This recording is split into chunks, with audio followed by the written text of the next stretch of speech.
I knew the moment I moved to Winterbrook Estates in Montana that the HOA would eventually become a problem.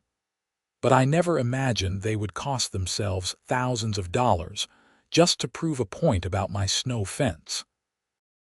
My name is Ethan Edwards, and I bought a corner lot property in what seemed like an ideal subdivision just outside of Bozeman, Montana.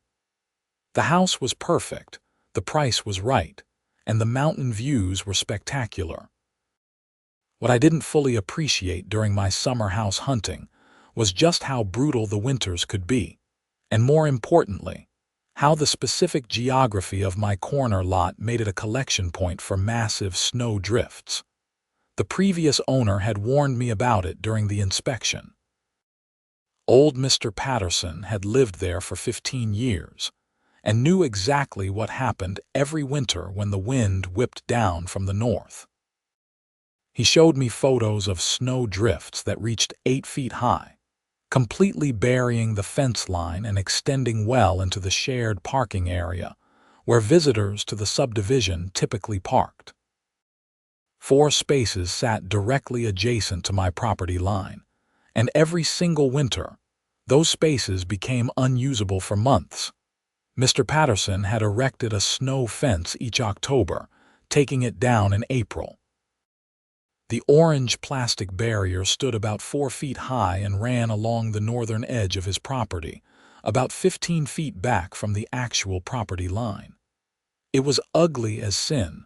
I will admit that freely, but it worked.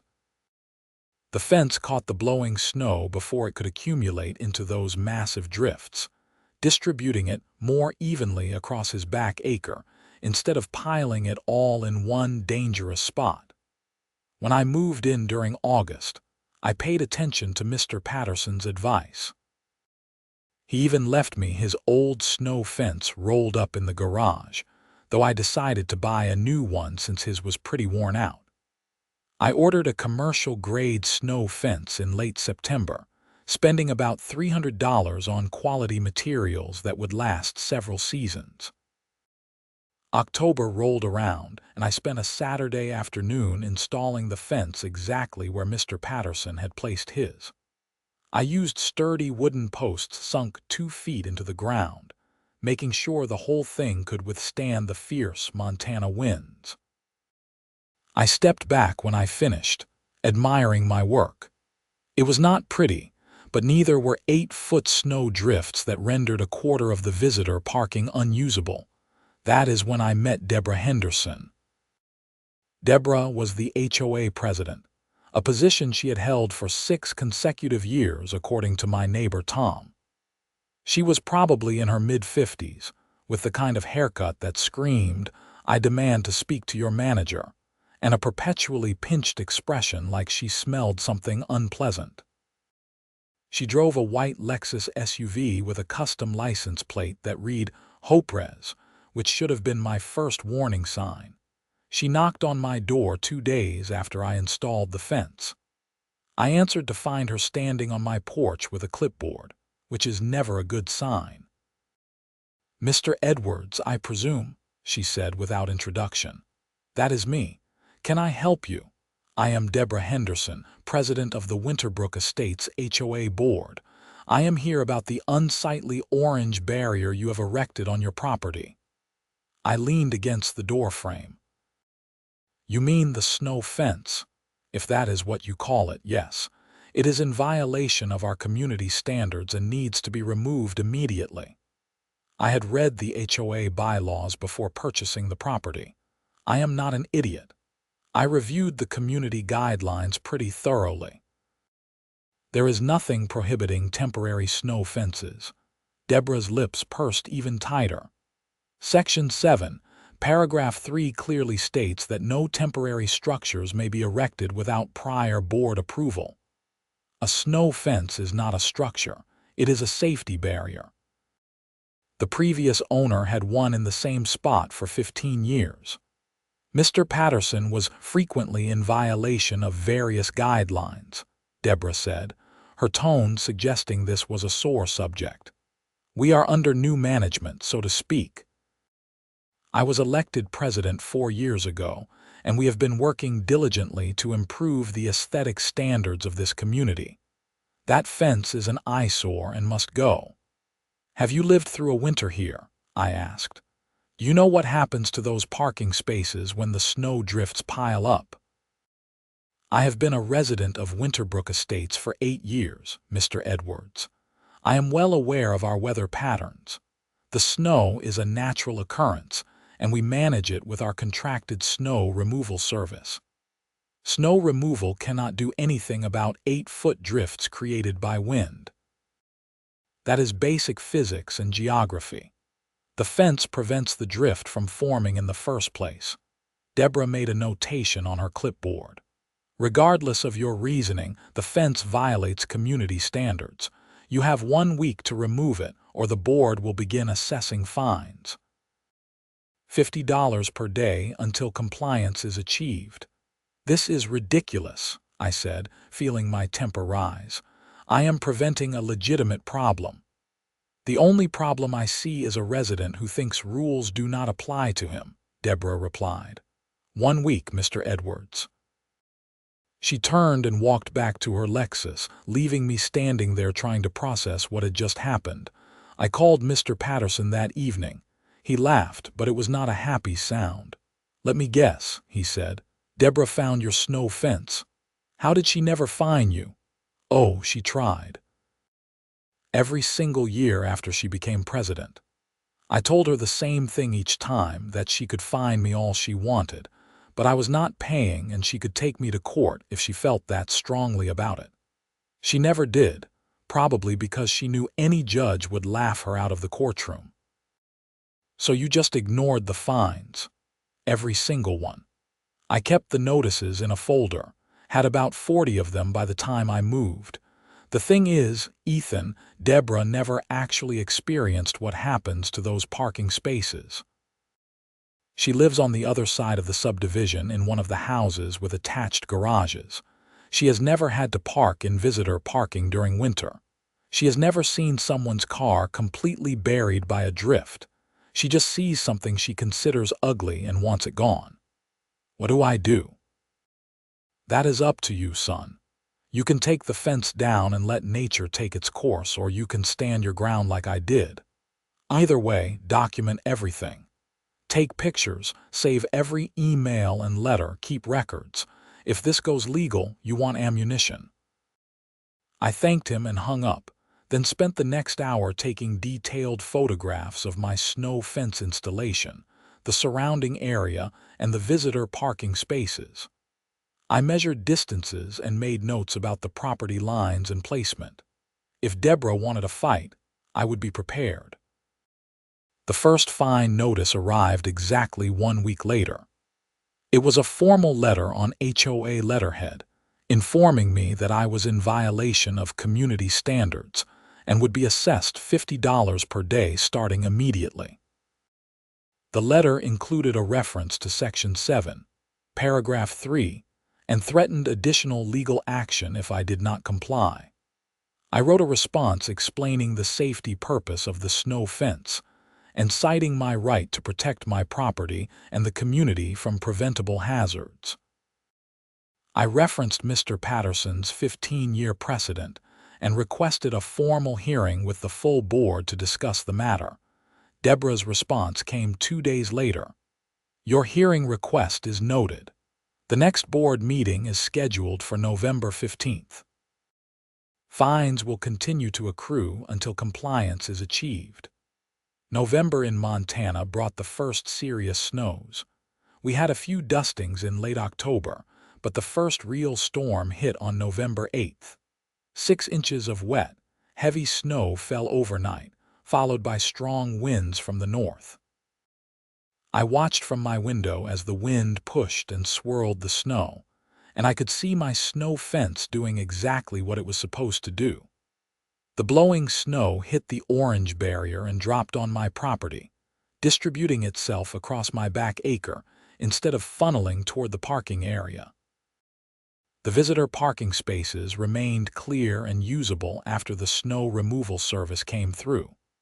Meanwhile, I noticed that other areas of the subdivision without snow fences had significant drifting problems. The fence worked perfectly. I took more photographs and sent them in an email to the HOA board with a subject line: Snow Fence Effectiveness Documentation. The board meeting on November 15th was held in the subdivision's small community center, a bland rectangular building with a meeting room that could hold about 30 people. 7 residents attended besides myself, most of them there for other agenda items. The board consisted of Deborah, a vice president named Carl who seemed like he would rather be anywhere else, a treasurer named Margaret who barely looked up from her phone, and a secretary named Patricia who took notes with fierce concentration. When my agenda item came up, Deborah launched into a prepared statement about community standards and the importance of maintaining property values. She had printed photographs of my snow fence from multiple angles, each one making the orange barrier look as unattractive as possible. "This is the kind of blight that drags down an entire neighborhood," she said, displaying the photos on an overhead projector. "If we allow Mr. Edwards to keep this monstrosity, what is next? Chain-link fences, above-ground pools, pink flamingos." I raised my hand. "Can I present my evidence?" "You will have an opportunity to speak," Deborah said tersely. I waited while she finished her presentation, which took another 10 minutes and included several references to other HOAs that had successfully maintained aesthetic integrity by enforcing strict guidelines. Finally, she nodded at me. "Mr. Edwards, you may present your defense." I stood and distributed printed copies of my documentation to each board member. "This is not about aesthetics. This is about safety and functionality. The previous owner maintained a snow fence in this exact location for 15 years because without it, visitor parking becomes unusable and potentially dangerous. I have photographs from the storm last week showing that the fence is working exactly as intended." I walked them through the geography of my corner lot, explaining how the wind patterns created a natural funnel that directed blowing snow toward the parking area. I showed before and after photos from last week's storm, demonstrating that the parking spaces remained clear while other areas had significant drifting. "The snow fence is temporary," I continued. "I put it up in October and I will take it down in April. It is not a permanent structure. It is a seasonal safety measure, no different than putting up Christmas lights or a garden fence." Margaret, the treasurer, spoke up for the first time. "How much have the fines totaled so far?"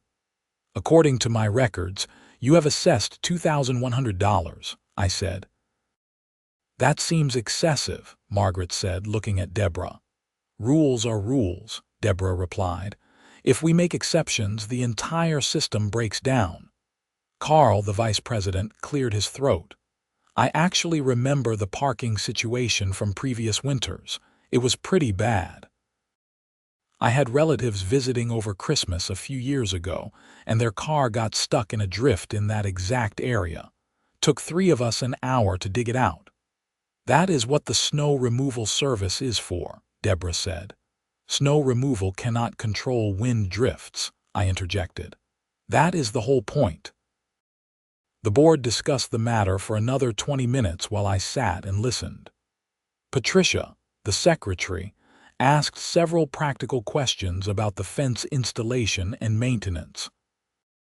Margaret seemed concerned about the financial implications of the fines, particularly whether they were enforceable. Carl clearly sympathized with my position, but did not want to directly contradict Deborah. Finally, Deborah called for a vote. "All in favor of maintaining the fine structure and requiring Mr. Edwards to remove his snow fence." Deborah and Patricia voted in favor. Carl and Margaret voted against. A tie. "As president, I cast the deciding vote in the event of a tie," Deborah announced. "The motion passes." "Mr. Edwards, you have until December 1st to remove the snow fence, or fines will increase to $100 per day."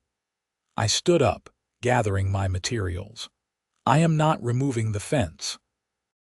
You can fine me whatever you want, but I am not paying, and I am not creating a safety hazard just because you do not like how something looks." "Then we will pursue legal action," Deborah said. "I look forward to it."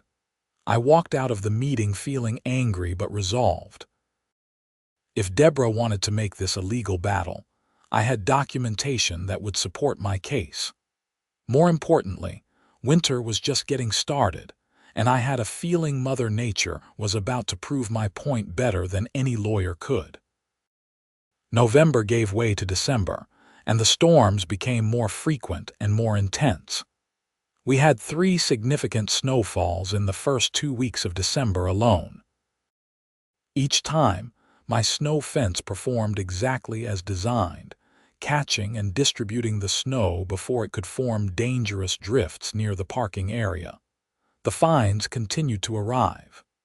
By December 20th, I had accumulated over $6,000 in alleged violations. I kept every notice in a folder, documenting the increasing absurdity of the situation. Then the big storm hit. Weather reports had been tracking it for days. A major winter system was moving down from Canada, expected to bring heavy snow and dangerous winds. The forecast called for 12 to 18 inches of snow with sustained winds of 30 to 40 miles per hour and gusts up to 60. The National Weather Service issued a winter storm warning, and everyone with any sense stocked up on supplies and prepared to hunker down. The storm arrived on December 22nd, 2 days before Christmas Eve. It started around noon with light snow that quickly intensified. By evening, the wind had picked up significantly, creating whiteout conditions and making travel dangerous. I watched from my living room window as the world outside became a swirling chaos of white. My snow fence bent and strained against the wind, but it held. Snow accumulated against the orange barrier, forming a manageable bank that spread across my property rather than funneling into a massive drift. The physics worked exactly as intended, breaking up the wind flow and forcing the snow to drop before it reached the parking area. The storm lasted through the night and into the next day. When it finally cleared on the afternoon of December 23rd, we had received 16 inches of new snow on top of what was already on the ground. The wind had sculpted the landscape into dramatic formations, with bare patches in some areas and massive drifts in others. I bundled up and went outside to survey the damage. My property looked fine. The snow fence had caught probably 4 feet of accumulated snow, creating a long berm that ran the length of the fence. Behind the protection of that berm, the parking area had about 2 feet of snow, but it was manageable. The snow removal service would be able to clear it easily once they made their rounds. Then I walked around to look at the parking spaces from the front.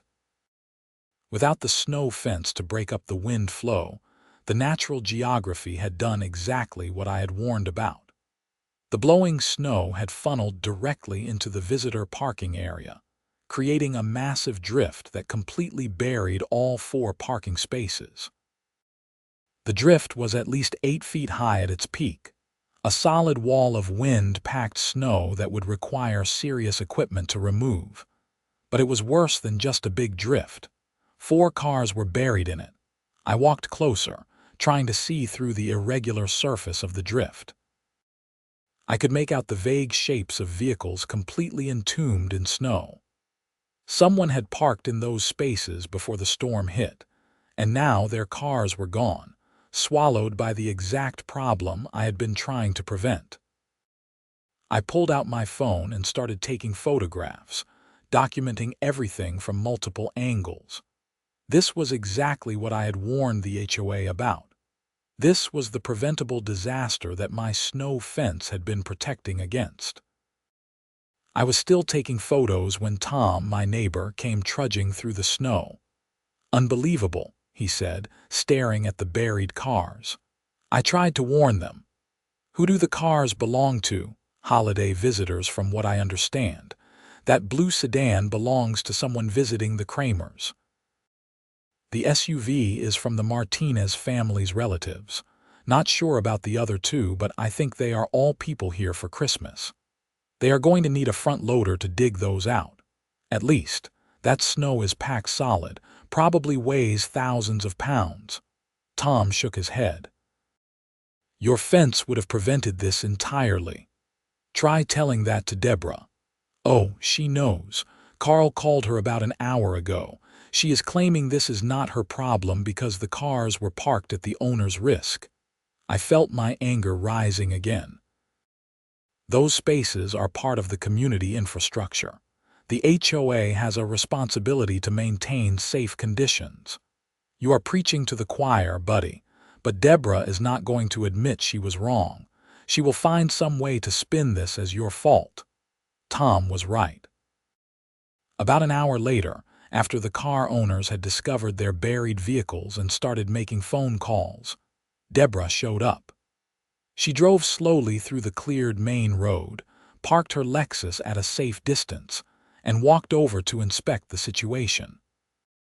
I watched from my window as she surveyed the massive drift. Several distressed visitors were standing around, talking on their phones and gesturing at where their cars were buried.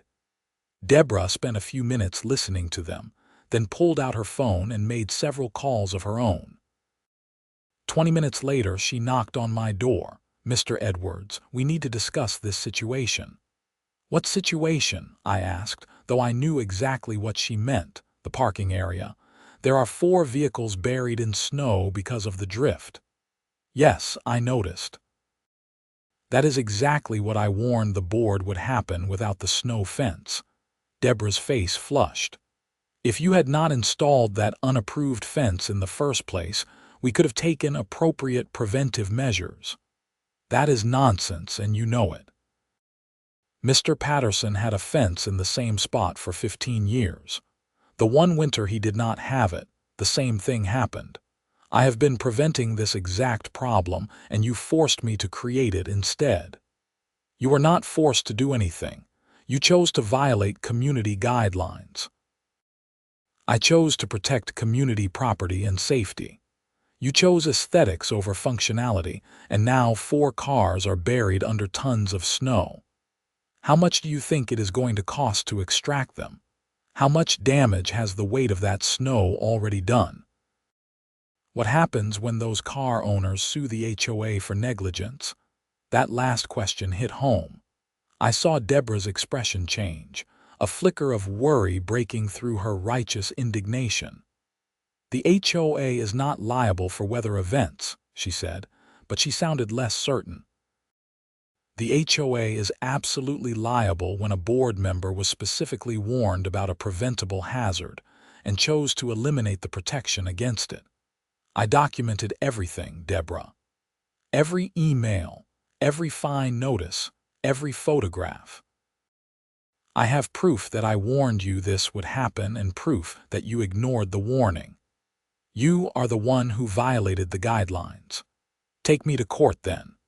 Let a judge decide whether my temporary snow fence was a reasonable safety measure or an unacceptable aesthetic violation. Let them see the photographs of 4 buried cars and decide who made the right call." Deborah opened her mouth, closed it, then turned and walked back to her Lexus without another word. The next several hours were chaotic. The car owners were understandably upset. They called the HOA management company, their insurance companies, and in one case, a lawyer. The subdivision's snow removal service showed up and surveyed the situation, then explained that they could not handle a drift this large. They would need to bring in heavy equipment, and it would cost several $1,000s extra beyond their normal contract. I watched the drama unfold from the warmth of my living room, documenting everything. I took photographs of the equipment they eventually brought in. A small front loader that spent 3 hours carefully excavating the snow around the buried vehicles. I photographed the damage to the cars. Hoods and roofs dented from the weight of the packed snow, windshields cracked from the pressure, mirrors snapped off by the excavation equipment. By the time they finished, it was nearly dark. The 4 cars sat in a cleared area surrounded by mountains of excavated snow. All 4 had visible damage. The owners stood around looking shell-shocked, taking their own photographs for insurance purposes. The blue sedan had a caved-in roof. The weight of 8 feet of packed snow had been too much for it. The SUV had fared better structurally, but had a shattered rear window and significant body damage. The other 2 cars, a small pickup truck and a minivan, both had various dents, scratches, and broken components. Tom came over that evening with a bottle of whiskey. "Figured you could use a drink," he said. We sat in my living room and watched the local news, which had sent a crew to cover the story.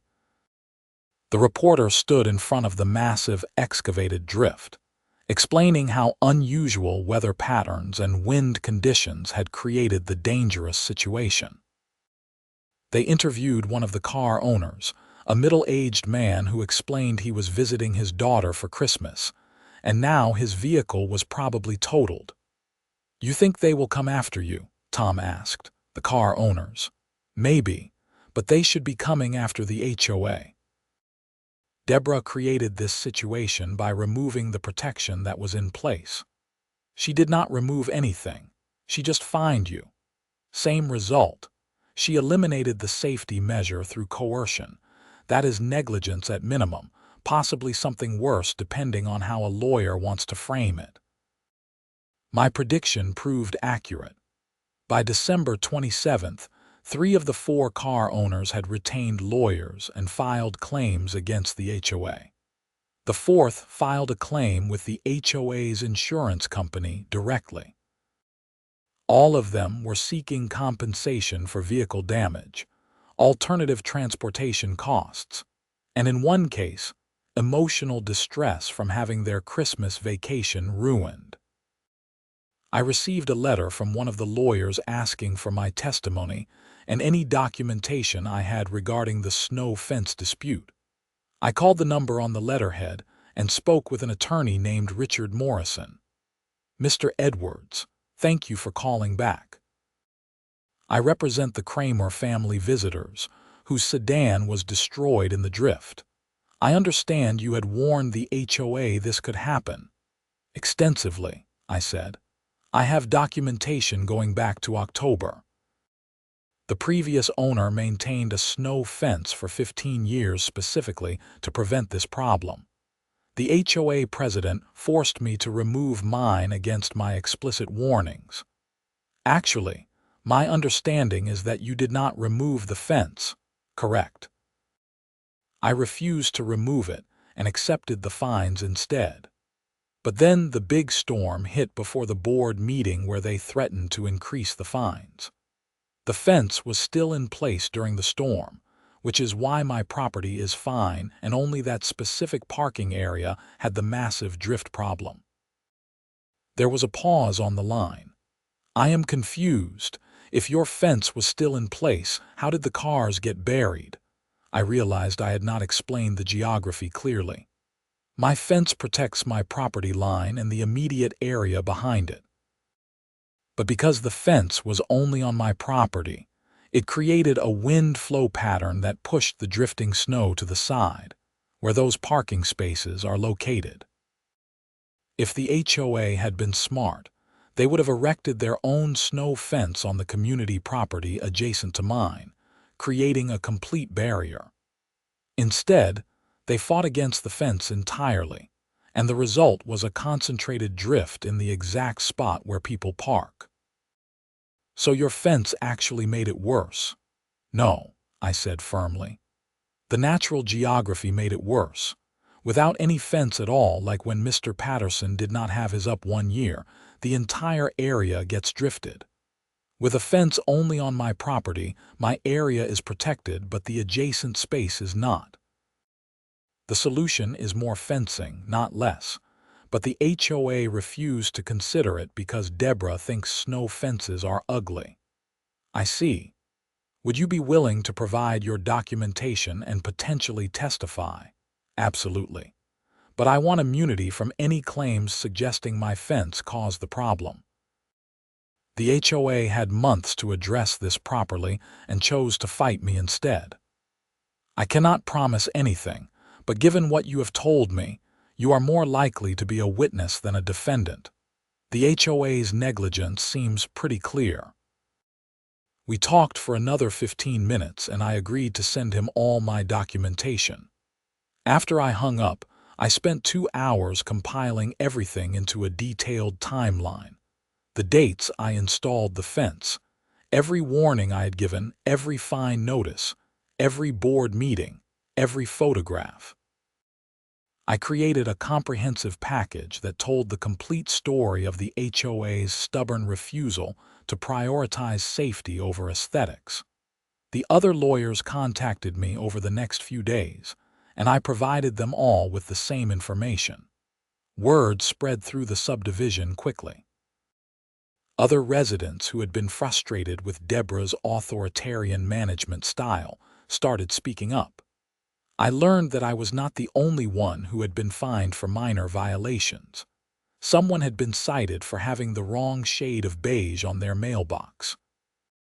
Another resident had been fined for leaving their garbage cans visible from the street for more than 12 hours after collection. Yet another had been threatened with legal action over a decorative garden gnome. A petition started circulating to recall Deborah from the board. Within a week, it had signatures from over 60% of the homeowners. The bylaws required a special election if more than 50% of residents requested one. Meanwhile, the insurance situation was becoming a nightmare for the HOA. The subdivision's insurance carrier was investigating the claims and had apparently questioned Deborah extensively about the snow fence dispute. I learned from Margaret, the treasurer, that the carrier was considering denying coverage based on willful negligence. If that happened, the HOA would be personally liable for the damages, which were estimated at over $80,000 when you added up all 4 vehicles, the excavation costs, alternative transportation, and other expenses. January brought more snow, but nothing as severe as the December storm. My snow fence continued to perform perfectly, protecting my property and the immediate area while the HOA scrambled to erect their own barriers too late to matter. They installed a hasty snow fence in early January, but it was poorly designed and positioned, offering minimal protection. The recall election was scheduled for February 15th. In the meantime, the lawsuits progressed through initial filings and discovery. I provided my testimony to all 4 legal teams, walking them through the entire timeline and explaining the technical aspects of snow drift formation and prevention. Deborah tried to fight back. She sent a letter to all residents claiming that I was a troublemaker who had brought these problems on the community by refusing to follow simple guidelines. She argued that the car owners should have known better than to park in that location during a major storm, and that the HOA bore no responsibility for weather events. Her letter backfired spectacularly. Most residents saw through the obvious attempt to deflect blame. Several wrote response letters pointing out that visitor parking was supposed to be safe for visitors, that Deborah had been specifically warned about the hazard, and that her obsession with aesthetic rules had cost the community tens of thousands of dollars. I received a summons in mid-January to give a formal deposition in one of the lawsuits. I met with Richard Morrison at his office in downtown Bozeman, where a court reporter took down every word of my testimony. I spent 3 hours walking through the entire situation in excruciating detail. The most damaging moment came when Morrison asked me to read aloud from an email I had sent to the HOA board in October. "I am writing to formally notify the board that removing the snow fence from my property will result in dangerous snow accumulation in the visitor parking area. Based on 15 years of precedent and the known geography of this location, failure to maintain snow barriers will likely result in vehicles being buried during major winter storms.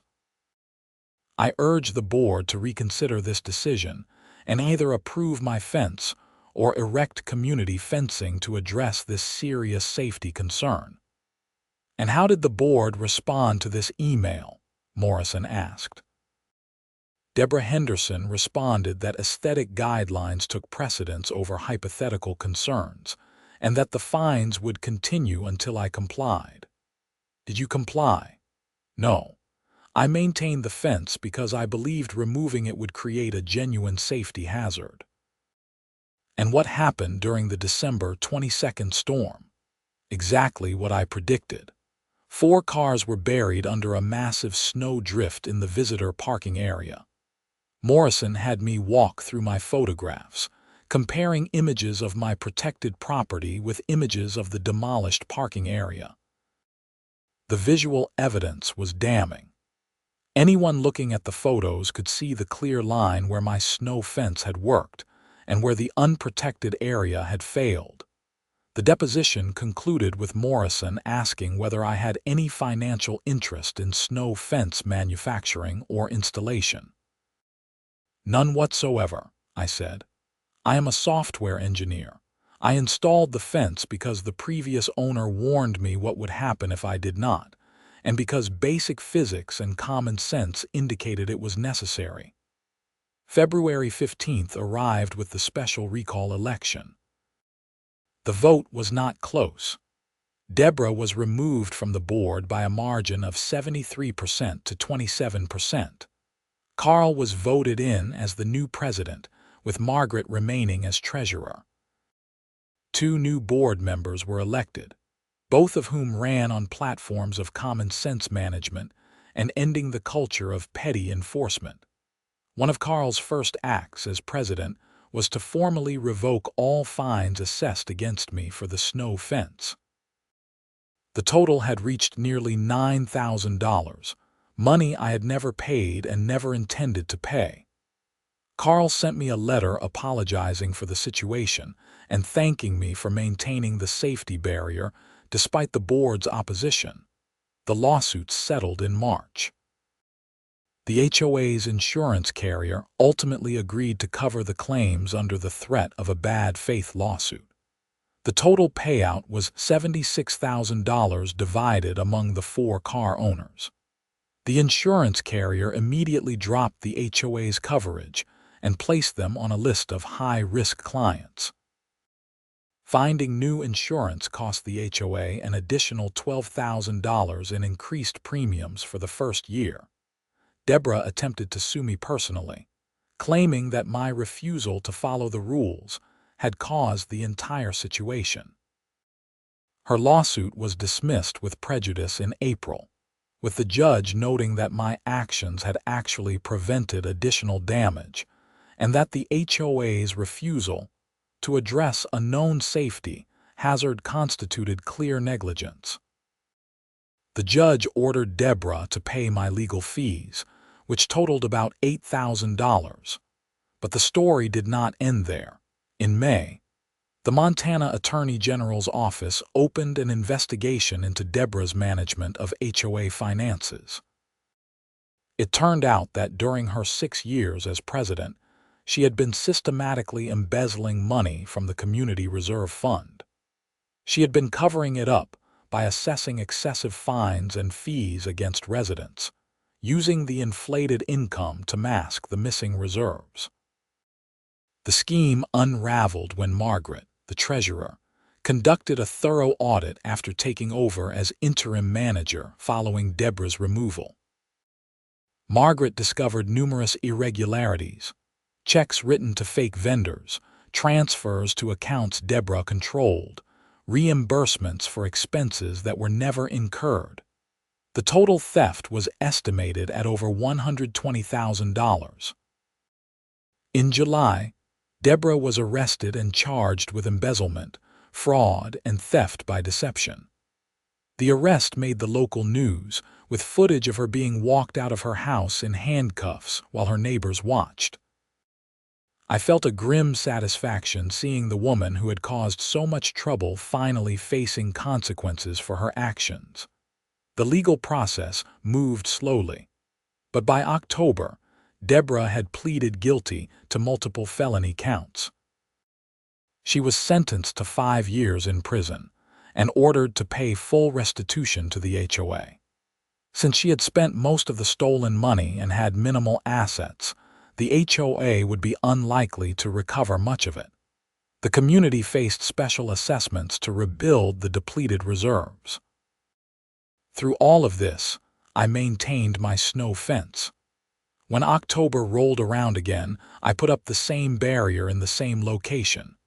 This time, the new board not only approved it but thanked me for my diligence. They also erected additional snow fencing on community property, creating a comprehensive barrier system that protected the visitor parking area. The winter of that second year brought several significant storms, but none of the parking spaces were buried. The expanded snow fence system worked exactly as designed, distributing the snow safely and keeping the parking area accessible. Several residents thanked me for standing my ground the previous year, even when it would have been easier to give in to Deborah's demands. I ran into Mr. Patterson at a hardware store in Bozeman in November. He laughed when I told him the whole story. "I tried to warn you," he said. "Deborah was always a piece of work. I am glad she finally got what was coming to her. Did you know about the embezzlement?" I suspected something was off. The assessments kept going up while the community improvements kept getting delayed. But I did not have proof, and I was ready to move anyway. Figured it would be someone else's problem. Well, it became my problem pretty quickly, but you handled it right. You stood your ground, documented everything, and let the consequences play out naturally. That is the only way to deal with petty tyrants like Deborah. Give them enough rope and they will hang themselves. He was right. If I had simply given in and removed the fence, Deborah would have continued her authoritarian management style, and her embezzlement would have gone undiscovered. The buried cars were a tragedy for the people involved, but they exposed a much deeper problem within the HOA that needed to be addressed. The following spring, the new board implemented several reforms to prevent future abuses. They established term limits for board members, created a transparent accounting system with quarterly audits, and revised the bylaws to focus on genuine safety and maintenance issues rather than petty aesthetic complaints. They also established a formal appeals process for fines, ensuring that residents had recourse when they disagreed with board decisions. I was asked to join the board myself, but declined. I had no interest in spending my evenings at committee meetings arguing about mailbox colors. I preferred to simply maintain my property responsibly and let others handle the community politics. The car owners whose vehicles had been destroyed eventually received their settlements and moved on. One of them, the man whose sedan had been totaled, actually sent me a thank you note.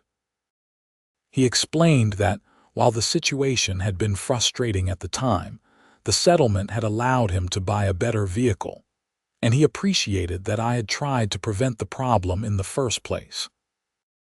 Deborah's sentencing made the regional news, with several articles examining how HOA boards can become vehicles for petty tyranny, and even criminal activity when proper oversight is lacking. One article specifically mentioned my snow fence case as an example of how aesthetic rules can be taken to absurd extremes, prioritizing appearances over safety and common sense. I framed that article and hung it in my garage, right next to the rolled-up snow fence I store there each summer. It serves as a reminder that sometimes the right thing to do is stand your ground, even when petty bureaucrats try to bully you into submission. The snow fence goes up every October now, approved by the board and supplemented by additional community barriers. The visitor parking area remains clear and accessible all winter. No cars have been buried since that December storm, and none ever will be as long as proper precautions are maintained. I still live in Winterbrook Estates, and I have grown to appreciate the community now that reasonable people are running it. The mountains are still spectacular, the house is still perfect, and the price is still right. The only difference is that now I live in a community that values safety and common sense over arbitrary rules enforced by petty tyrants. Tom and I still share whiskey on occasion, usually while watching the snow fall and marveling at how well the snow fences work. We talk about other things now, though, because the Great Snow Fence War has become a settled matter, a story we tell to new residents who wonder why there are so many orange barriers around the subdivision. The answer is simple: because someone tried to prioritize aesthetics over safety, and 4 buried cars taught everyone a lesson they should have learned from 15 years of precedent. Because a middle-aged woman named Deborah thought she knew better than physics and geography, and Mother Nature proved her catastrophically wrong. Because sometimes standing your ground and letting consequences play out naturally is the only way to deal with unreasonable people. My snow fence stands every winter, 4 feet high and bright orange, protecting my property and the community from the inevitable drifts that would form without it. It is not pretty, but it works, and that is all that matters. The cars park safely in the visitor spaces, the snow distributes evenly across the designated areas, and the community functions as it should, and somewhere in a Montana prison, Deborah Henderson has plenty of time to reflect on the consequences of letting pride and pettiness override common sense. Her legacy is not the aesthetic paradise she tried to create, but rather a reformed HOA that learned the hard way what happens when you put appearances ahead of everything else. As for me, I learned that documentation is everything, that standing up to bullies is worth the temporary hassle, and that snow fences, ugly as they may be, are a hell of a lot more attractive than buried cars and ruined vacations. I learned that petty tyrants eventually expose themselves if you give them enough time and rope. And I learned that sometimes the best thing you can do for a community is refuse to go along with obviously bad decisions, even when everyone is telling you to just comply. Every October, when I roll out that orange barrier and sink the posts into the ground, I think about that December storm and those 4 buried cars. I think about the vindication of being proven right and the satisfaction of watching consequences catch up with someone who richly deserved them. And I think about all the cars that have parked safely in those spaces since then, their owners never knowing how close they came to being buried under 8 feet of wind-packed snow. The snow fence stays. The community is better for it, and that is exactly how it should be.